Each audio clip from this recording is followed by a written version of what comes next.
देखो आईएएस बनने के बाद आप में से कई लोग आईपीएस बनेंगे, जैसे एज्यूम करते हैं IPS, may be you get into IRS which is custom excise. IRS दो होते हैं ना, एक आईटी होता है, कस्टम एक्साइज वाला होता है।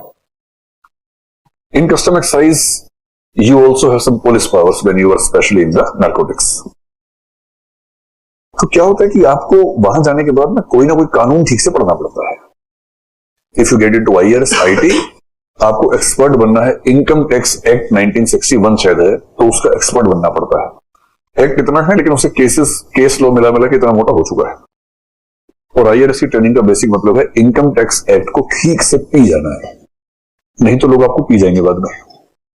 I have seen many IRS officers, उनकी हालत देखकर दया आती है बाद में।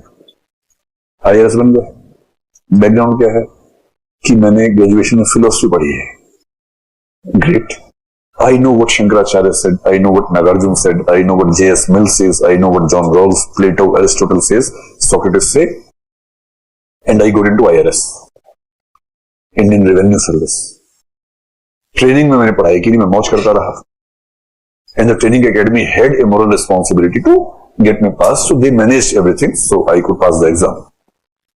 अब मैं बिना पढ़े एग्जाम पास करके पहुंच गया और बन गया ACIT, कितना लंबा नाम है, assistant commissioner of income tax. और ऐसे है, ये आपकी डेजिग्नेशन होती है।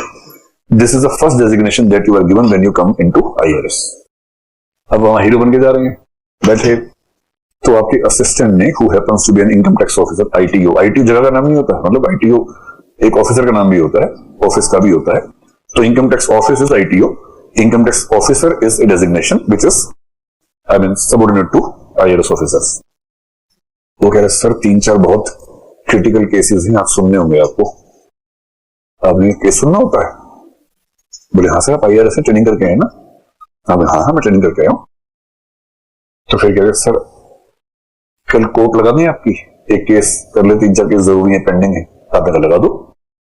नेक्स्ट डे कोर्ट में जज वाली जगह बैठ गए, आप जज हैं। आप समझ रहे, बहुत मजा आता है। आप आईआरएस हैं, आप जज हैं, आप बैठ गए, अच्छी सी गद्दे वाली सीट है, आपने उछल उछल के देखा, बढ़िया पहिया घूम रहा है, आगे पीछे हो रहा है, आपने कहा very good seat, good chair. अब चाय लाओ, मिले चाय आई, अब आपने कहा हाजिर किया जाए, तो आईटी ने कहा सर ये आपकी वो वाली अदालत नहीं है, ये इनकम टैक्स मैटर है। तो फिर 2 लोग आए, एक इधर से एक इधर से, तो पता लगा ये उस कंपनी का चार्टर्ड अकाउंटेंट है जिसने LLB भी किया हुआ है और 30 साल का एक्सपीरियंस इनकम टैक्स केसेस का इसको है। He has been doing income tax cases for last 30 years। इधर सरकार की तरफ से एक वकील आया है, वो भी 50-55 की उम्र में है, and he has also the experience of 30 years in income tax matters। अब दोनों बहस कर रहे हैं इस भाव से कि आप तो जानते ही हैं, हम बहस कर रहे हैं, आपको सब पता ही है।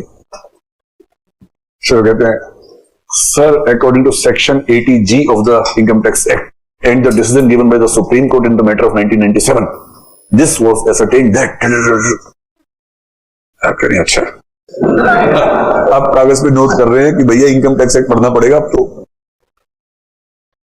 आप ह्यूरिस्टिक प्रोसेसिंग में चल रहे हैं, वो धनाधन आर्गुमेंट दे रहे हैं सर इस सेक्शन में लिखा, उस सेक्शन, उनको याद है सर सेक्शन ये, क्लॉज ये, सब क्लॉज ये, judgement given by the CAT या जो भी कोई बॉडी, आईटेट बोलते हैं, income tax appellate tribunal, decision given by the ITAT in the year this, this was the name of the case, this was decided on the basis of this, my client should not be given the notice.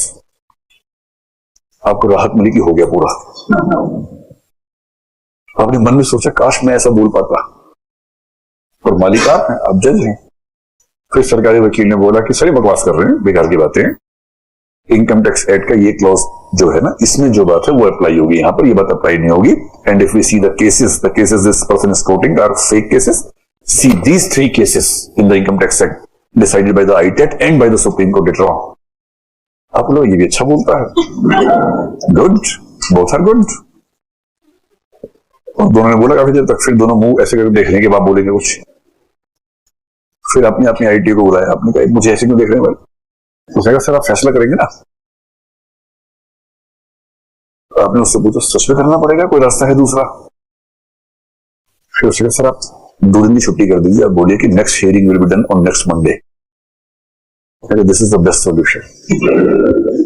आपने कहा आप दोनों की बातें सुनिए, you speak well, you have good knowledge, but your arguments are not so effective, you know.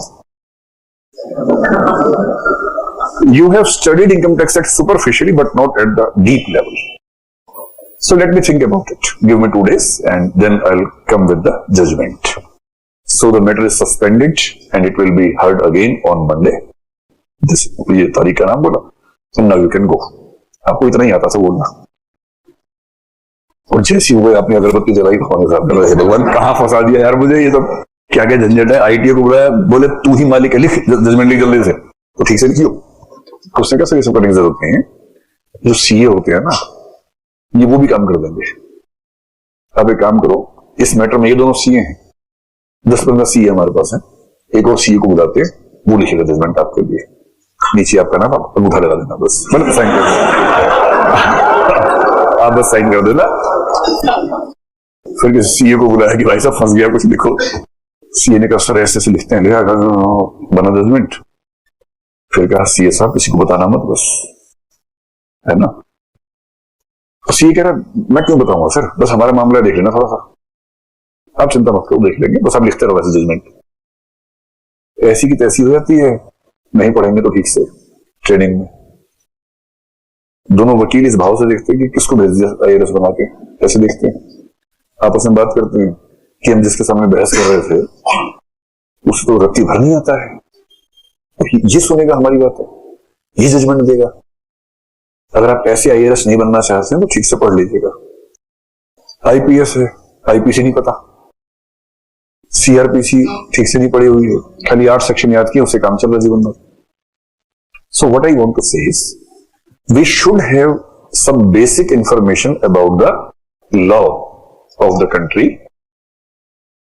Constitution तो आप पढ़ते ही हैं, तो जो मेन कुछ लीगल एक्ट्स हैं, कुछ मेन एक्ट्स हैं, may be we should have those in the syllabus of GS so that every civil servant or the aspirant has some legal aptitude or legal understanding about the system. अब IPC सबको पता होनी चाहिए ना. कोई police वाला आपके सामने और आप कांप रहे हैं, क्यों कांप रहे हैं? आईपीसी पढ़ी होती नहीं कांपते आप लोग. If you know the IPC and CRPC, you know all the procedure through which police can do something against you and all the crimes, definitions of crime. If you know you have not committed a crime, why should you be fearful? और उसके लिए क्या है? IPC पढ़नी है.